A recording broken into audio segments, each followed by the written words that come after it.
Hello दोस्तों, स्वागत है आप सभी का आपके अपने चैनल सेवाशी ऑर्फनेज में। जैसे कि आप लोगों को पता है कि आपका टेट एंड सीटेट का नोटिफिकेशन आ चुका है और करंट अफेयर दोनों में ही बहुत इम्पोर्टेंट रोल निभाता है। तो दोनों के लिए करंट अफेयर बहुत ज़्यादा इम्पोर्टेंट है और जितने भी बाकी टेट एग्ज़ाम्स होते हैं सभी के लिए करंट अफेयर बहुत ज़्यादा इम्पोर्टेंट है। विद डिटेल्स, हर क्वेश्चन की डिटेल्स में जाके पढ़ेंगे, जितनी भी उसकी डिटेल्स हो सकती हैं हमारे एग्ज़ाम के लिए इम्पोर्टेंट जो भी होगा उसमें जाके हम लोग पढ़ेंगे। तो मुझे तो लगता है कि सेशन बहुत अच्छा होने वाला है, लेकिन अगर आप लोगों को पसंद आता है तो प्लीज़ चैनल को लाइक, सब्सक्राइब एंड शेयर आप लोग कर दीजिएगा। ओके, तो आज का आपका फर्स्ट क्वेश्चन है, किस देश का फ्लोरेंस विश्वविद्यालय कॉफ़ी में स्नातकोत्तर डिग्री प्रदान करेगा? ये जो आपका फ्लोरेंस विश्वविद्यालय है ये आपका एक रिसर्च इंस्टीट्यूट है, ठीक है। तो इसने कॉफ़ी में भी जो रिसर्च होगी या कॉफ़ी में भी जो होगा उसके जो ये आपकी ग्रेजुएशन डिग्री देने वाला पहला एक विश्वविद्यालय बन जाएगा। तो ये है आपका इटली में, ठीक है। बाकी डिटेल्स हम आपकी जानते हैं। The university of Florence is a italic public research university. तो ये आपकी एक रिसर्च यूनिवर्सिटी है जो कि आपकी इटली में है।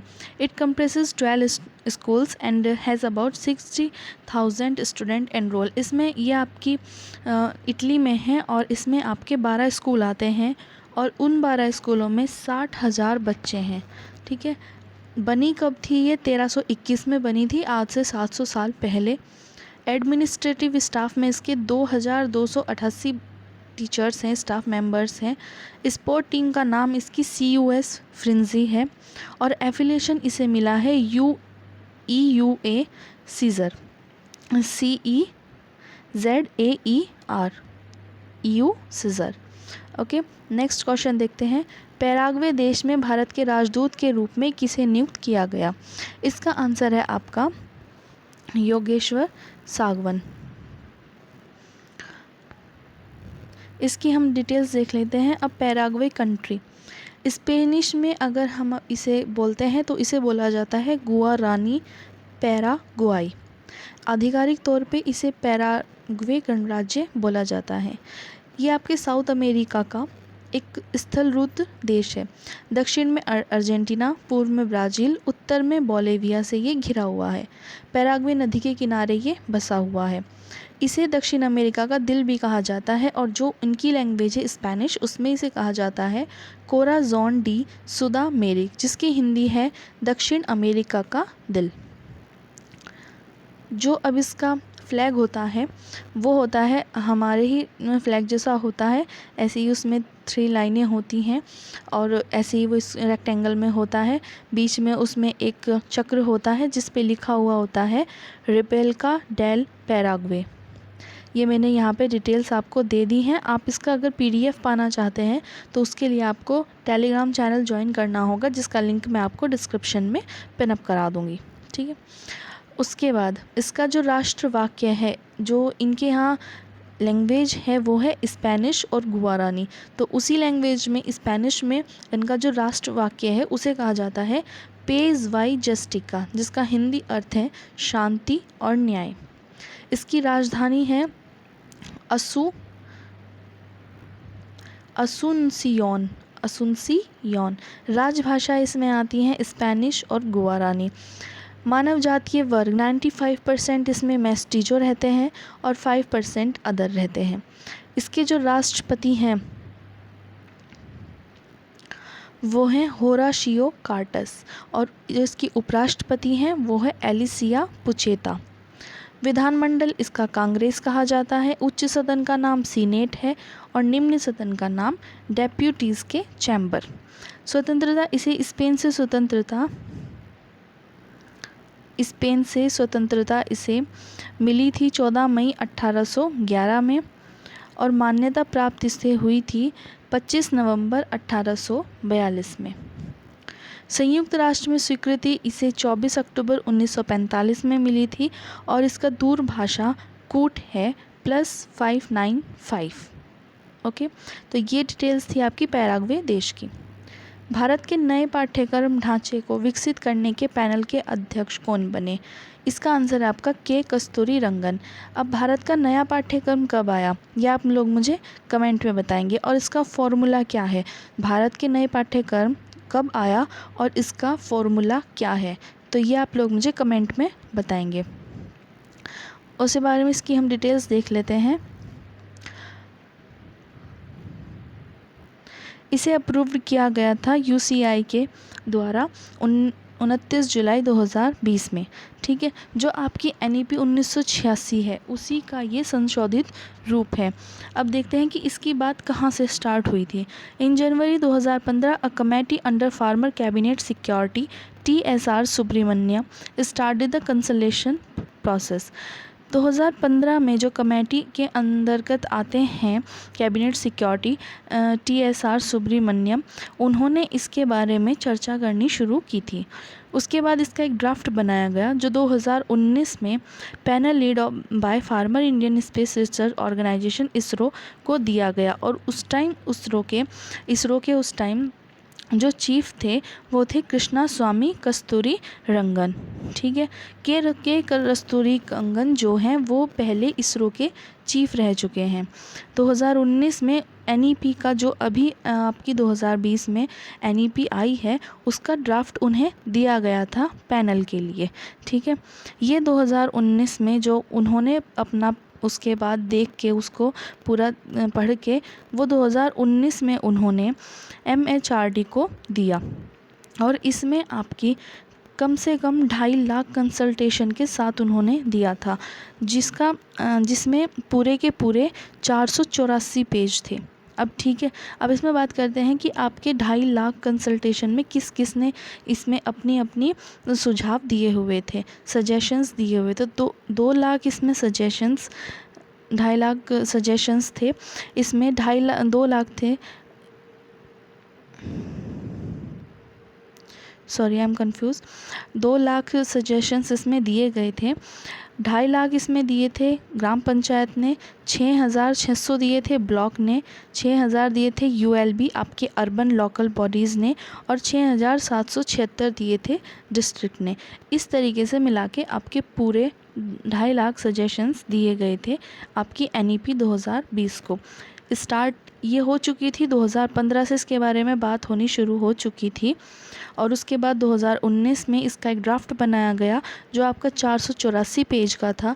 2019 में वो MHRD को दिया गया, और उसमें जितने भी सजेशंस दिए गए थे वो सब उसके साथ में दिए गए। उसके बाद इस पे बात हुई, और ये आपके प्रधानमंत्री नरेंद्र मोदी ने इसको अप्लाई कर दिया, और इसके अभी फ़िलहाल पैनल के अध्यक्ष के कस्तूरी रंगन हैं। कस्तूरी रंगन पहले इसरो के चीफ रह चुके हैं। नेक्स्ट देखते हैं, किसने निवेशकों व्यवसायों के लिए राष्ट्रीय सिंगल विंडो सिस्टम लॉन्च किया। तो ये किया है आपके पीयूष गोयल ने। अब आप मुझे बताएंगे कि पीयूष गोयल जी कौन हैं। ठीक है, तो अब हम जानते हैं सिंगल विंडो, इसका मतलब क्या है कि इसमें जो आपके इन्वेस्टर्स होते हैं और बिजनेसमैन होते हैं, उन्हें अपनी जो भी स्कीम दिखानी पड़ती है, उन्हें उसके लिए जो भी परमिशन लेनी पड़ती है, वो सब अगर वो सरकारी कामकाज से लेते हैं तो उन पर बहुत महीने लग जाते हैं। तो ये सिंगल विंडो सिस्टम क्या है, इसमें वो अपने आप से निवेश कर सकते हैं, मतलब बस वहाँ पे उन्हीं का काम होगा कि वो इस विंडो के ज़रिए निवेश भी कर सकते हैं, अपनी जो भी उन्हें परमिशन लेनी है वो भी कर सकते हैं। इससे क्या होगा कि उनका सारा काम एक ही जगह पे हो जाएगा, उन्हें 10 जगह के चक्कर नहीं काटने पड़ेंगे। ठीक है, अभी ये स्कीम जो है वो आपके 18 केंद्रीय विभाग व 9 राज्यों में आई है, बाकी जितने भी विभाग हैं और राज्य हैं उनमें भी आ जाएगी। राष्ट्रीय केंद्रीकृत एकल खिड़की प्रणाली इसे हिंदी में कहा जाता है, और नेशनल सिंगल विंडो सिस्टम इसे इंग्लिश में कहा जाता है। ये बनाई गई है इन्वेस्टर्स और बिजनेसमैन के लिए। जो इन्वेस्टर्स और बिजनेसमैन अपना इन्वेस्टमेंट करते थे और अपने काम कराते थे, जो भी उन्हें गवर्नमेंट से परमिशन चाहिए होती थी, जो भी डॉक्यूमेंट वर्क वो लोग करवाते थे, वो अब उनका इस सिंगल विंडो सिस्टम से आसानी से हो जाएगा, उन्हें कहीं कहीं के चक्कर नहीं काटने पड़ेंगे। नेक्स्ट क्वेश्चन देखते हैं, किस बैंक में मोबाइल फर्स्ट क्रेडिट कार्ड के लिए वन कार्ड के साथ समझौता किया? Federal bank. ये आपका पहला ऐसा बैंक है जिसने डिजिटाइजेशन को ज़्यादा से ज़्यादा फैलाया है। हर बैंक में सबसे ज़्यादा ऐसा कि आपका पहला बैंक है जिसने हर चीज़ को डिजिटल करने के लिए पहल की है। फेडरल बैंक लिमिटेड निजी क्षेत्र का एक प्रमुख वाणिज्य बैंक है। इसका जो कार्यालय है वो अलुवा कोच्चर्च केरल में है और इसके जो सीईओ हैं वो है श्याम श्रीनिवासन। नेक्स्ट है आपका, पीएम नरेंद्र मोदी किस देश की 3 दिवसीय यात्रा पर गए थे? ये सबको पता है, ये आपको पता ही होगा, ये वो अभी अमेरिका गए थे। नेक्स्ट है, वाणिज्य सप्ताह दिवस कब मनाया गया? इसका आंसर है 20 से 26 सितंबर। अब आपके इस वाणिज्य सप्ताह सितंबर में जो ये सप्ताह आपका दिवस होता है, इसमें होता क्या है? इसमें जितना भी आर्थिक कार्य से राष्ट्र को मजबूती मिलती है वो आपका दर्शाया जाता है। इसमें आर्थिक तरीके से जितने भी कार्यक्रम कराए जा सकते हैं वो सब कराए जाते हैं और आर्थिक तरीके से अपने राष्ट्र को मजबूत करने के लिए हम क्या कर सकते हैं, क्या नीतियाँ हम लोग बना सकते हैं, वो सब कुछ देखी जाती हैं। ठीक है, इसमें जितना भी काम होता है ये आपका अपने वाणिज्य से ही रिलेटेड होता है। जितने भी आपके अभी तक के काम हुए हैं, जितनी नीतियाँ आई हैं, उन सब के लिए प्रोग्राम किए जाते हैं। उन सब पे एक बार देखा जाता है कि कौन सी नीति कैसी है, बेस्ट है, कैसी है, कहाँ से हमें ली थी, इससे हमें कितना फ़ायदा हुआ, ये सब कुछ उसमें देखा जाता है। नेक्स्ट क्वेश्चन है आपका, नागा शांति वार्ता के वार्ताकार के रूप में किसने इस्तीफ़ा दिया? इसका आंसर है आपका RN रवि। अब ये नागा शांति वार्ता आपका है क्या? नागा एक जनजातीय समूह है, आपका एक जातीय समूह है जिसमें बहुत सारी जातियां शामिल हैं और ये आपका राजनीतिक और चरमपंथी समूह है एक। और ये आपकी नागा जो जनजाति है, जो समूह है, ये आपका पहाड़ी नरजातीय समूह है जिनकी आबादी 2.5 मिलियन है, जिसमें नागालैंड में आपके 1.8 मिलियन, मणिपुर में 0.6 मिलियन और अरुणाचल प्रदेश में 0.1 मिलियन रहते हैं। भारत राज्य एवं वर्मा के मध्य सुदूर एवं पहाड़ी क्षेत्र में ये लोग निवास करते हैं। ये कोई जनजाति नहीं है बल्कि एक जातीय समूह है। इसमें कई जनजातियाँ शामिल हैं जिसमें एओस, अंगासिस, चांग्स, चंगेसांग, कबीस, खेन, मंगस व 13 और हैं। इनकी कुल संख्या 19 है। नागा इंडो मंगोलियाड वंश से ये संबंध रखते हैं। अब इनकी बात क्या है? केंद्र से ये लोग, इनकी जो बात है, इनके लिए समझौते भी काफ़ी हुए हैं और इनकी जो बात शांति वार्ता जो ये चल रही है, ये केंद्र सरकार से इनकी बात चल रही है। अब ये लोग मांग क्या कर रहे हैं? ये लोग मांग कर रहे हैं कि जो नागालैंड है उसे प्रशासनिक शक्तियाँ उसे अपनी दी जाए, उनका एक अलग संविधान हो, उनका एक अलग झंडा हो।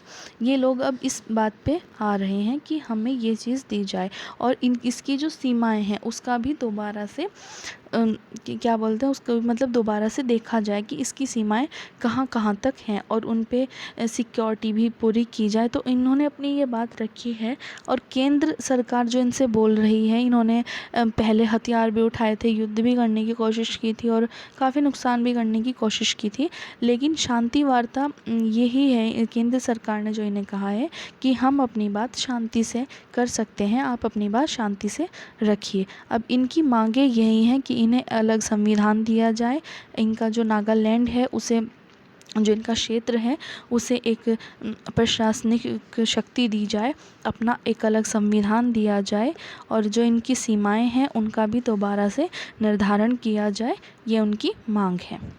तो इसी के चलते RN रवि ने अपना इस्तीफ़ा दे दिया है।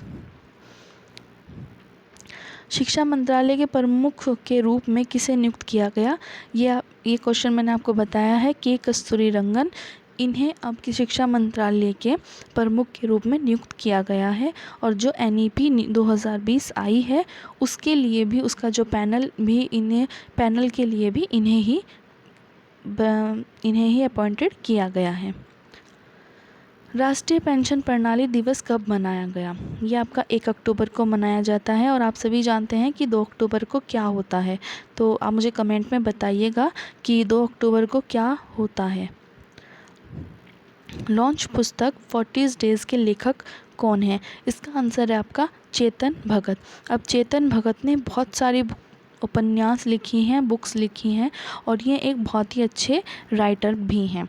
अब इनकी जो पहली पुस्तक है वो है फाइट पॉइंट समवन, तो ये इनका उपन्यास था। और one night at call centre, ये भी इनका उपन्यास था, जो कि जब ये पब्लिश हुए थे इनके उपन्यास, इन्होंने बहुत ज़्यादा अच्छा रिस्पॉन्स इनके लिए आया था। और आपने एक मूवी देखी होगी हेलो, तो 2008 में वो आई थी, वो इनकी इसी उपन्यास पे बेस्ड थी, one night at call centre. उसके बाद life the 3 mistakes of my, ये इनकी बुक्स, ये भी बहुत फेमस बुक्स हैं। बहुत ही अच्छे राइटर हैं चेतन भगत। और इनकी अभी नई पुस्तक आई है 40 डेज़, तो देखते हैं कि इसका रिस्पॉन्स कैसा आता है। हमें तो लगता है कि अच्छा ही आएगा, जब अभी तक इतना अच्छा आया तो और अच्छा आएगा, लेकिन देखते हैं कि आगे क्या होता है। जी एंटरटेनमेंट और सोनी पिक्चर्स ने एक मर्जर डील साइन की है। उन्होंने जी एंटरटेनमेंट और सोनी पिक्चर को मर्जर कर दिया है, जो बन गया है अब सोनी पिक्चर्स। ठीक है, तो आपके जी एंटरटेनमेंट के CEO कौन थे? ये थे आपके पुनीत गोयनका। और सोनी पिक्चर्स के CEO हैं आपके NP सिंह। और